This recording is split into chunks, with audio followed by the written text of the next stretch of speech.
네, 안녕하세요. 반갑습니다. 이은경입니다. 네, 연휴인데요. 날씨가 좋지 않네요.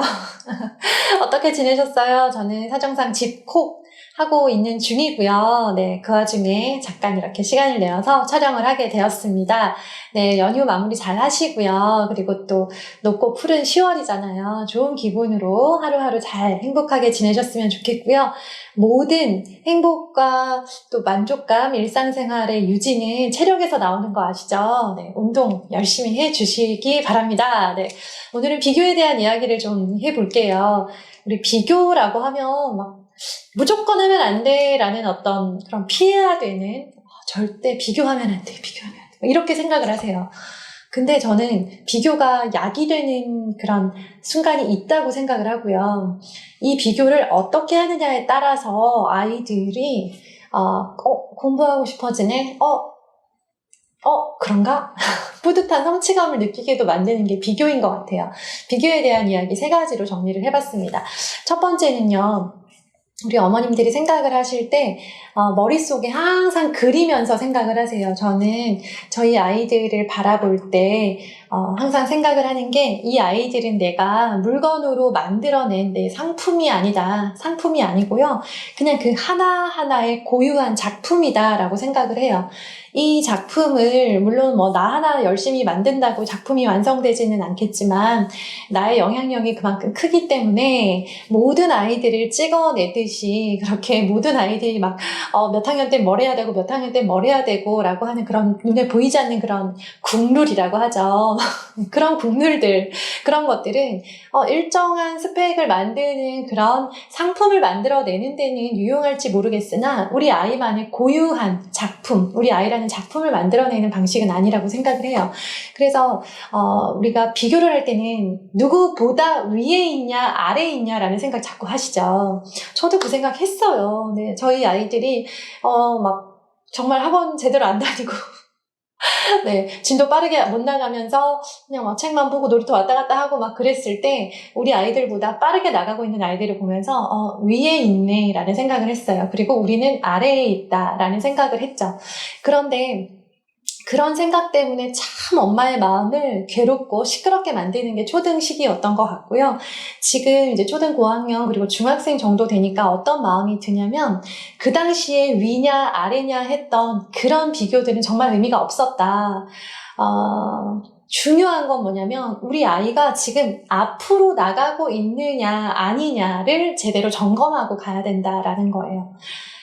앞으로 가기만 하면 돼요. 위로도 올라갈 필요는 없어요. 위아래는 남과의 경쟁이고요. 앞으로 가고 있느냐, 아직 가지는 못하고 가다가 잠시 섰느냐, 둘 중 하나예요. 때로 뒤로 가는 것처럼 보일 때 있거든요. 어찌됐건 우리 아이가 다른 사람과 비교가 아니라 우리 아이 자체로서의 그 아이가 성장을 하고 있느냐, 잠시 멈추었느냐, 성장을 빠른 속도로 하고 있느냐, 조금 천천히 하고 있느냐의 차이라고 생각을 해요. 그래서 앞이냐, 뒤냐, 정체 중이냐, 이 부분을 좀 신경 써서 보시고요. 앞으로 가고 있나? 라는 의심이 들 때 가장 좋은 방법, 역시 비교를 활용하세요. 가장 좋은 거 아시죠? 네, 작년에 풀었던 문제집, 작년에 썼던 일기, 작년에 읽었던 영어책, 작년에 읽었던 한글책 한번 보세요. 꺼내서 보세요. 막 싹 갖다 치우지 마시고요.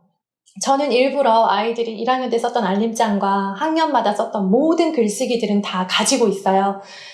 이 아이한테 추억이 되기도 하겠지만 가장 큰 이유는 뭐냐면 아이들이 좀 멈춰있고 힘들 때 그때 1년 전, 2년 전, 3년 전에 자기가 얼마나 실력 수준이 그 정도였나를 본인 눈으로 확인을 하고 나면 본인이 굉장히 성취감을 느껴요.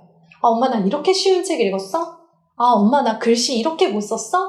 엄마 나 글 겨우 3줄밖에 못 썼어? 하면서 자기가 그때에 비해서 지금 얼마나 많이 성장했는지를 그걸 보면서 느끼거든요. 이럴 때 비교를 하는 거예요. 그러니까 다른 집 누가 지금 몇 학년 몇 학기 거 하고 있다 이게 아니고요. 너가 겨우 1년 전에 이렇게 쉬운 책을 읽고 이 정도 되는 글을 썼어. 근데 지금 엄청 많이 발전하지 않았어? 라고 하면요. 네, 정말 많은 아이들이 감동을 할 거예요. 그 감동을 다 표현하지는 않지만 놀랄 거예요. 나 요새 공부 못하는 것 같았는데, 나 요새 공부하기 진짜 싫은데 막상 작년 거 보니까 나 되게 많이 발전했네 라고 느끼고, 또 더 좋은 거 2년 전, 3년 전 한번 보세요. 서로 깜짝 놀래요. 지금 하고 있는 거 뭘까요? 내년에 보면 또 깜짝 놀랍니다. 그런 귀한 앞으로 가고 있는 아이의 모습을 서로 눈으로 확인을 하면서 그때와 지금을 비교하면서 가세요. 또 하나 아이들을 좀 이렇게 좀 으쌰으쌰 할 수 있는 좋은 방법이 있는데요. 바로 과목별 비교예요. 수학을 예로 들어 볼게요. 수학을 누구는 몇 학년 몇 학기고 나간다더라. 그거 진짜 아주 정말 정말 진짜 너무 싫어요. 네.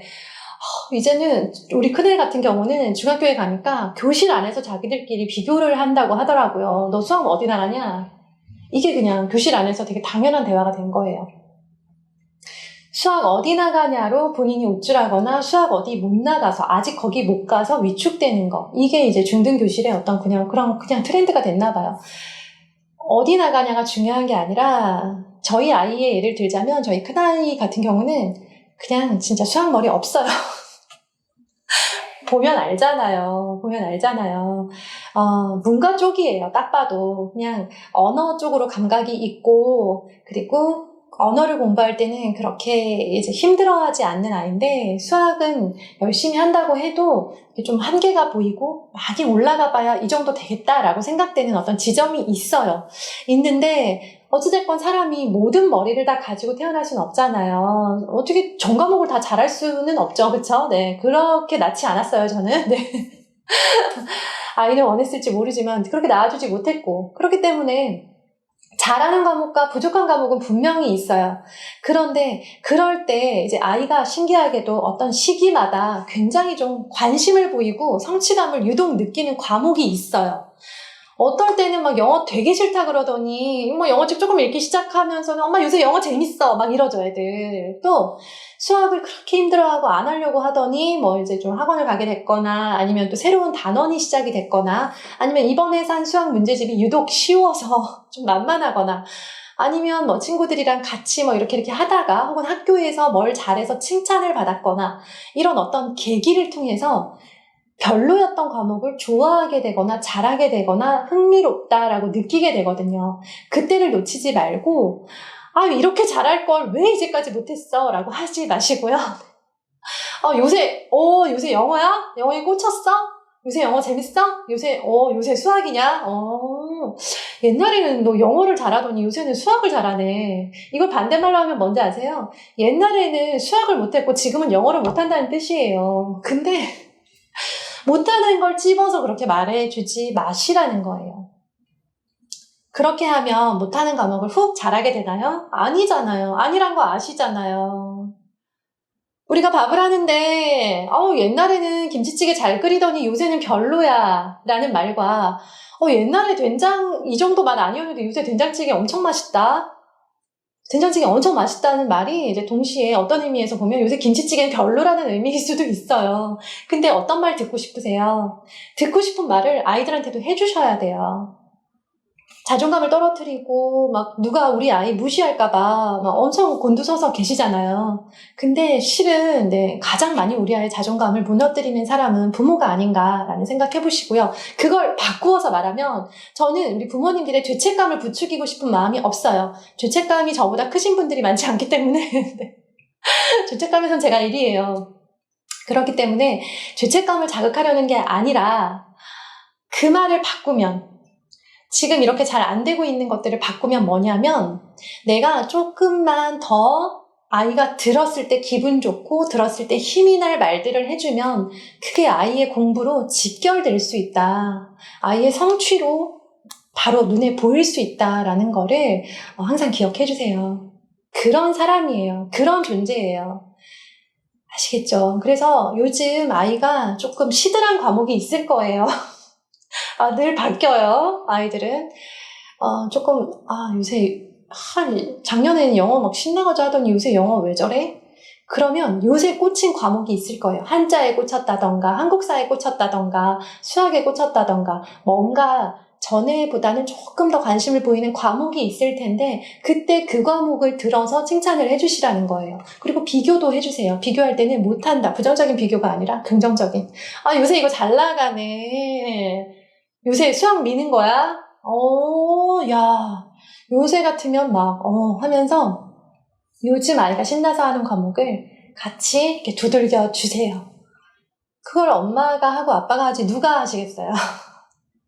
학교 선생님? 학원 선생님? 몰라요. 학교 선생님은 이 아이의 학교 생활에 관심이 있으신 거고요. 학원 선생님은 담당하시는 그 과목에 관심이 있으신 거예요. 그렇기 때문에 이 아이가 1년 전에 어땠고 수학과 영어 중에 그 두 가지의 비중과 두 가지의 흥미도와 성취도가 어떤지는 부모밖에 몰라요. 그래서 관심을 가져줄수록 아이들이 성적으로 그 결과를 보여줄 수 있는 이유는 이렇게 잘하고 열심히 할 때마다 빠짐없는 피드백을 받기 때문이에요. 애들이 받고 싶은 거 뭐냐면 하기 싫은 공부했는데 수고했다, 잘했다, 힘들었겠다 이거거든요. 아시겠죠? 지금 또 이제 막 찬바람 불기 시작하면 또 애들 막 흐트러지고요. 정체되는 것 같아지고요. 엄마 아빠 괜히 마음 뒤숭숭하고요. 연말 가면 늘 그렇습니다. 10월 11월 힘든 시기예요. 애들 또 정체된 것처럼 보이시죠? 네, 이럴 때 우리가 말로 아이들을 또 한 번 안아줄 수 있어야 돼요. 말로 안아줍시다. 네. 하셔야 되고요. 충분히 하실 수 있어요. 기억하세요. 위로 가거나 누구보다 높거나 낮은 거 의미 없어요. 우리 아이가 앞으로 가고 있으면 되는 거고요. 앞으로 가고 있다는 증거는 1년 전, 2년 전의 아이의 기록이고요. 이 아이가 지금 정체되는 것처럼 보이지만 요즘 들어서 좀 관심 있어 보이는 과목이 분명히 있기 때문에 그 과목을 들어서 요즘 수학 잘 나가네. 이런 멘트들 팡팡 날려주세요. 그래야 안 되던 것들도 또 해보려고 하고 잘 되던 것 도움으로 안 되는 과목들이 또 올라올 수 있어요. 그 역할을 해주는 오늘 하루가 되었으면 좋겠습니다. 감사합니다. 내일 또 뵙겠습니다. 안녕히 계세요.